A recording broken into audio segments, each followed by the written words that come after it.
Haleluya. Shalom saudara dikasih dalam Tuhan. Kembali lagi hari ini saya menyapa setiap umat Tuhan dalam program Bible and Coffee.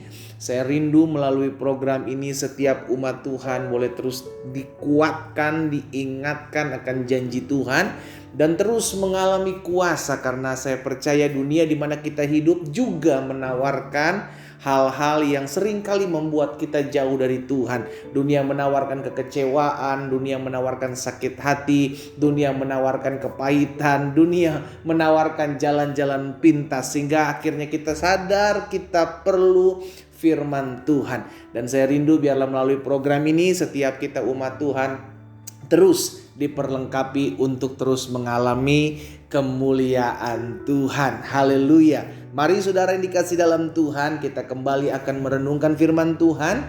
Kita berdoa, kita datang kepada Tuhan. Bapa Sorgawi, kami mengucap syukur buat hari ini. Kami berterima kasih karena hari ini kami boleh ada sebagaimana kami ada. Kami percaya semua karena anugerah Tuhan, semua karena pertolongan Tuhan, dan semua karena cinta kasih Tuhan atas kehidupan kami. Itu sebabnya kami perlu firman-Mu, kami perlu arahan-arahan-Mu ya Roh Kudus. Sampaikan sesuatu bagi masing-masing kami, urapi kami dengan roh hikmat dan wahyu, sehingga kami mengerti akan kebenaran, dan biarlah kebenaran ini memerdekakan hidup kami. Dalam nama Tuhan Yesus kami berdoa. Haleluya. Amin, amin. Puji Tuhan. Nah saudara dikasih dalam Tuhan, suatu kali Rasul Paulus pernah menyampaikan satu perkataan kepada jemaat di Galatia. Dalam Galatia pasalnya yang kedua, ayatnya yang ke-8. Galatia pasalnya yang kedua, ayat yang ke-8. Rasul Paulus bilang begini, karena Tuhan yang telah memberikan kekuatan kepada Petrus untuk menjadi rasul bagi orang-orang bersunat, Tuhan juga yang telah memberikan kekuatan kepadaku untuk orang-orang yang tidak bersunat. Jadi Rasul Paulus dan Rasul Petrus ini sama-sama melayani Tuhan, tapi memiliki pelayanan yang berbeda, iya kan? Inilah yang Alkitab sering katakan satu tubuh dengan banyak anggotanya. Kita satu dalam tubuh Kristus, tapi anggotanya berbeda-beda. Ada yang melayani di bagian A, bagian B, bagian C, bagian D. Dalam hal ini Rasul Paulus sedang mengajarkan kepada jemaat di Galatia bahwa sama-sama melayani Tuhan. Iya kan?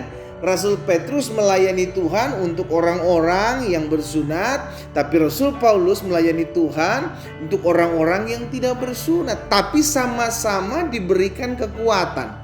Nah, hari-hari ini sudah dikasih dalam Tuhan, yang iblis ingatkan, yang iblis sedang gencarkan, yang iblis sedang serang adalah gereja Tuhan, adalah anak-anak Tuhan, sehingga kita gereja Tuhan terpecah-pecah. Kita jangan pernah lupa bahwa Yesus pernah berdoa buat kita agar kita murid-murid bersatu.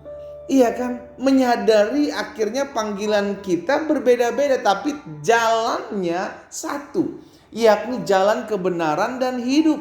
Itulah yang Yesus berikan kepada setiap kita.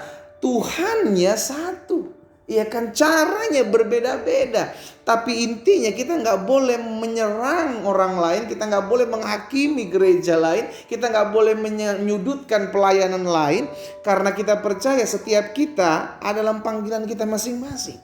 Makanya Rasul Paulus juga ingatkan kepada jemaat di Roma dalam Roma 12 ayat 4 dan ayatnya yang ke-5. Sebab sama seperti pada satu tubuh kita mempunyai banyak anggota, tetapi tidak semua anggota itu mempunyai tugas yang sama. Lihat ya kan, ada tugas yang berbeda-beda tetapi satu tubuh. Tangan tetap memerlukan kaki, kepala tetap memerlukan tangan untuk makan, tangan tetap memerlukan kaki untuk berjalan, tapi semuanya ada dalam satu tubuh.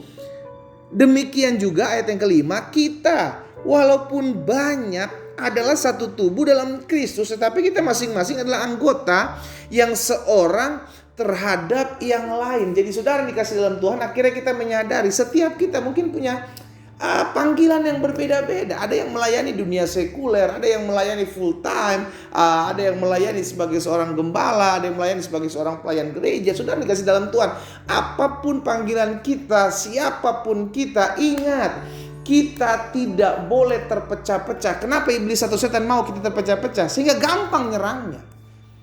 Kalau setan sudah membagi-bagi, gereja sudah berkotak-kotak, ada berkubu-kubu, gampang sekali menyerangnya, saudara. Karena apa? Karena terpecah-pecah.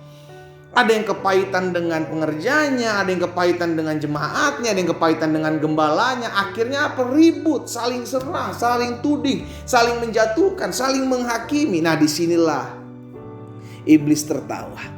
Ya, jadi fokus kita tetap memandang Kristus. Ingat, setiap kita punya berbeda-beda dalam setiap panggilan kita. Tapi kita mengerti yang memanggil kita Kristus.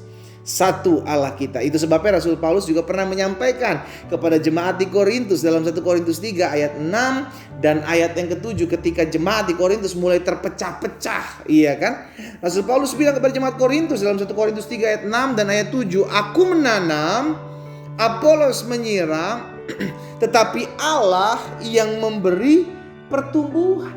Jadi setiap hamba-hamba Tuhan, setiap gereja Tuhan ada kerjanya masing-masing. Tetapi di end of the day-nya Tuhan yang memberi pertumbuhan, Tuhan yang mengerjakan pertobatan. Makanya ayat selanjutnya Rasul Paulus bilang ayat yang ke-7, karena itu yang penting bukanlah yang menanam, yang penting bukanlah yang menyiram, melainkan yang penting adalah Allah yang memberi pertumbuhan.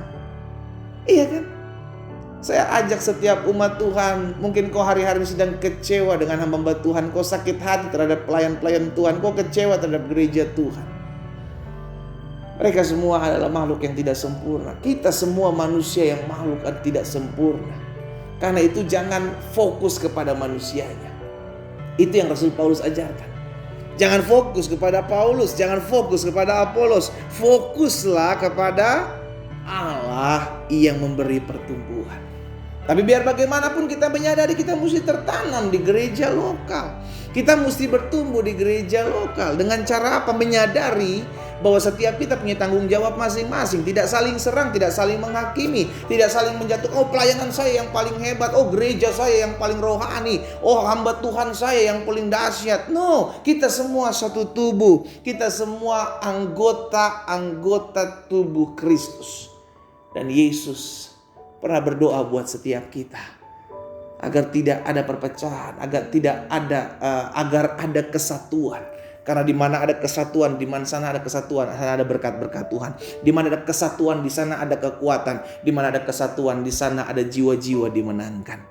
Kita berdoa, kita datang kepada Tuhan. Bapa, kami datang kepadamu. Hari ini kami diingatkan, selalu kami diingatkan. Kami bersyukur kami punya firman Tuhan yang selalu mengingatkan kami, selalu menyadari kami. Kalau ada di antara umat Tuhan yang hari-hari ini kecewa dengan pelayan-pelayan Tuhan, kecewa dengan hamba-hamba Tuhan, kecewa dengan jemaat Tuhan, bahkan kecewa dengan gereja-gereja lain, Tuhan, hamba berdoa dalam nama Yesus. Kami tidak mau membiarkan hati kami dipakai oleh setan untuk kepahitan terhadap sesama anggota tubuh Kristus. Ingatkan kami, setiap kami punya pelayanan yang berbeda-beda. Setiap kami punya pekerjaan yang berbeda-beda. Tetapi kami tetap satu tubuh. Kami tetap tubuh Kristus yang bersatu. Yang kami akan melihat di balik kesatuan ada kuasa Allah, di balik kesatuan ada jiwa-jiwa yang diselamatkan. Terima kasih Tuhan Yesus. Hamba berdoa menyerahkan setiap umat Tuhan dimanapun mereka berada, mengalami kuasa Tuhan, memberikan hidup mereka untuk melayani Tuhan dan menjadi berkat dimanapun Tuhan tempatkan kami berada.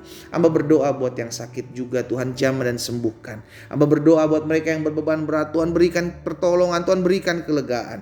Di dalam nama Tuhan Yesus Kristus kami berdoa. Haleluya. Amin.